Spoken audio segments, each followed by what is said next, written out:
तो नमस्कार दोस्तों, देखिए बेटा 4.5 का क्वेश्चन नंबर फर्स्ट किस तरह से होगा।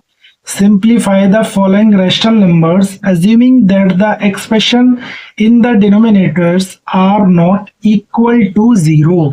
कहने का मतलब मेरा ये है कि इसको सॉल्व करना है और आपका डिनोमिनेटर जो है वो जीरो नहीं है ना।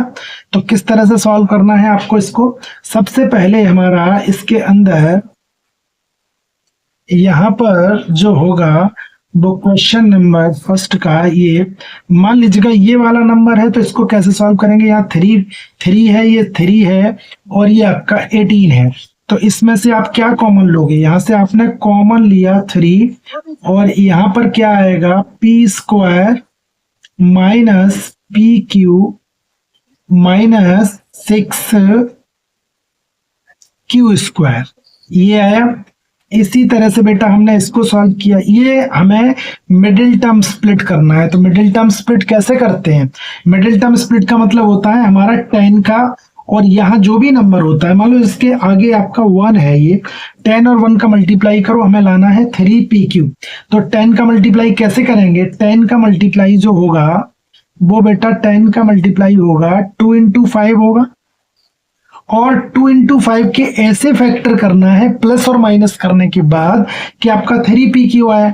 तो हमने क्या किया, यानी कि 5 माइनस 2 बराबर 3 आएगा। ये दोनों का मल्टीप्लाई किया तो 10 आया, प्लस माइनस किया तो 3 आया। तो इसको हमने क्या किया, देखो यहां पर लिख सकते हैं बेटा p स्क्वायर प्लस यहां बेटा जो हम लिख सकते हैं, लिख सकते हैं 5 और ये देखो ये क्या है pq, तो 5pq माइनस 3 ना 5 2 जा sorry 2pq bracket close minus 10q square, right.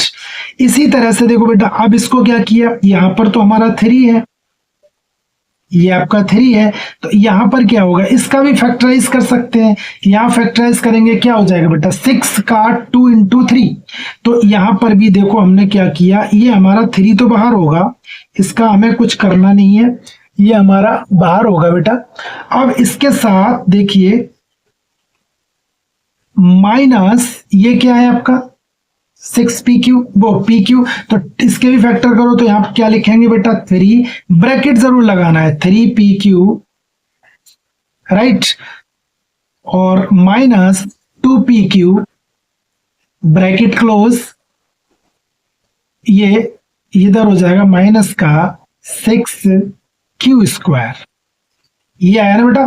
तो यहां पर इसका जब हमने इसको सॉल्व किया ये आया ये वाला नंबर, और यहां पर जो नंबर होगा वो ये होगा, तो यहां से ब्रैकेट ओपन कर दिया, क्या हो गया p square plus 5pq minus 2pq minus 10p square, right. इसको ब्रैकेट ओपन करेंगे तो ब्रैकेट ओपन करने के बाद क्या आएगा बेटा, देखो ये 3 है, इसका तो हमें कोई मतलब है नहीं, राइट, यहां पर हमें इसका तो कोई मतलब है नहीं। तो अब यहां पर क्या है, देखो ये p स्क्वायर है बेटा, p square minus bracket open करो 3pq और minus minus plus 2pq minus 6q square. यहां जो होगा बेटा, यहां बेटा आपका क्या है, ये आपका रहेगा p square plus 5pq minus 2pq और माइनस का 10p स्क्वायर। अब अगेन क्या लिखोगे, यहां से क्या कॉमन हो जाएगा बेटा, यहां से कॉमन हो जाएगा हमारा p, क्या कॉमन हो जाएगा, यहां से हमारा p कॉमन होगा, तो बचेगा क्या बेटा यहां पर हमारा p माइनस 3q। यहां से क्या कॉमन होगा, कॉमन का मतलब होता है दोनों में डिवाइड होना चाहिए, 2 कॉमन लिया हमने, अगेन 2 और यहाँ q है तो q कॉमन ले लिया। अब यहाँ क्या बचेगा बेटा आपका p बच गया और माइनस 2 3 जा 6 यानी कि 3q आ गया। अगेन आपका क्या हो गया बेटा, अब यहाँ पर देखो यहां से क्या कॉमन हुआ बेटा, यहाँ पर और यहां से क्या कॉमन हो जाएगा, यहां से आपने p कॉमन लिया क्या बचा बेटा, यहाँ पर बचा p प्लस 5q। यहां से बेटा माइनस कॉमन लिया, यहां से हमने ले लिया बेटा 2p कॉमन लिया, तो यहां बचा बेटा आपका ये q है बेटा, यहाँ पर q है बेटा q, तो यहां से बेटा ये q है, गलत ना, p स्क्वायर हमारा है, अच्छा q स्क्वायर है बेटा q, थोड़ा सा मिस्टेक हो गया q, तो यहां से क्या q कॉमन लेंगे बेटा, तो यहाँ क्या बचेगा p माइनस और ये प्लस, ये हो जाएगा 5q।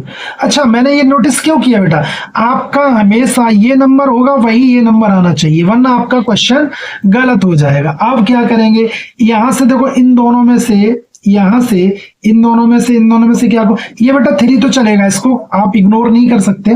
यहां पर बेटा हमने क्या लिया p minus 3q, again p plus 2q, ये आ गया बेटा यहां पर, और यहां पर क्या हो गया बेटा आपका ये p प्लस 5q, और यहां पर बेटा आपका आ गया p माइनस 2q। तो यहां से देखो, आप नोटिस किया यहां से कुछ भी कॉमन नहीं है बेटा, है ना, तो यही आपका आंसर होगा, यानी कि कैंसिलेशन नहीं हुआ बेटा, यही आपका आंसर हो गया। फर्स्ट पार्ट का ये बेटा आपका आंसर हो गया। इस तरह से अब आपको करना है क्वेश्चन नंबर बेटा इसका, ये वाला जो है second part, n cube minus 3n square m plus 3n m square minus m cube upon 5m square minus 10mn और प्लस का 5n स्क्वायर।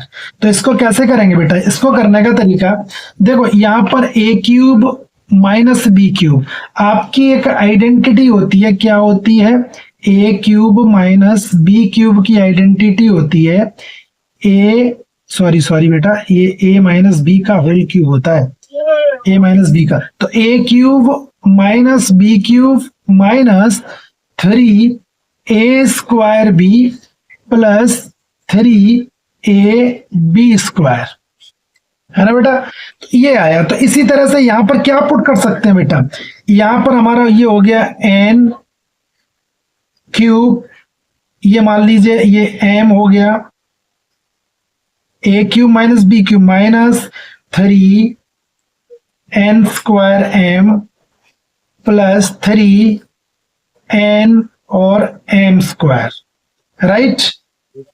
यहां पर इसको क्या सॉल्व करेंगे, यहां पर बेटा मल्टीप्लाई, यहां पर भाई मिडिल टर्म स्प्लिट 5 5 जा, यानी कि हमने क्या किया 5 5 का मल्टीप्लाई किया 25 हुआ, इन दोनों को ऐड किया तो 5 प्लस 5 हो गया, और ये हमारा 10 आ गया। इसी तरह से हुआ बेटा, राइट। तो यहां पर हम क्या लिखेंगे 5m square minus bracket 5mn plus 5mn या 5mn प्लस 5 और ये m स्क्वायर, क्या हो जाएगा बेटा आपका n स्क्वायर, राइट। इसी तरह से अब हमने क्या किया, इसको हम क्या लिख सकते हैं, ऊपर वाले को लिख सकते हैं बेटा, हम ऊपर वाले को लिख सकते हैं क्या, n माइनस m का होल क्यूब, यहां पर हमने क्या लिखा 5m square minus 5mn minus 5mn और प्लस का 5n स्क्वायर। इसी तरह से फिर अगेन इसको लिखा n माइनस m का होल क्यूब, यहां पर हमने 5m कॉमन ले लिया, और यहां बचा m माइनस n या माइनस 5n कॉमन ले लिया, यहां बचा बेटा आपका n, यहां बचा m माइनस n, ठीक है। अब अगेन आपने क्या किया यहाँ पर बेटा, यहाँ पर ये तो n माइनस m का होल क्यूब आ गया, यहां पर हमने m माइनस n, और यहां पर आ गया 5m माइनस 5n। आंसर जो आया वो n माइनस m आ गया whole cube upon m minus n आया, और यहां से 5 कॉमन लोगे तो 5 बाहर आ गया, और यहां पर आ गया m माइनस n, राइट। तो इसको हम क्या लिख सकते हैं, n माइनस m का होल क्यूब अपॉन 5 और ये m माइनस n का होल स्क्वायर। ये बेटा हमारा आंसर आ गया। इस तरह से ये वाला एक्सरसाइज जो वो सॉरी क्वेश्चन नंबर फर्स्ट का सेकंड पार्ट खत्म हुआ। अब देखिए आगे करते हैं।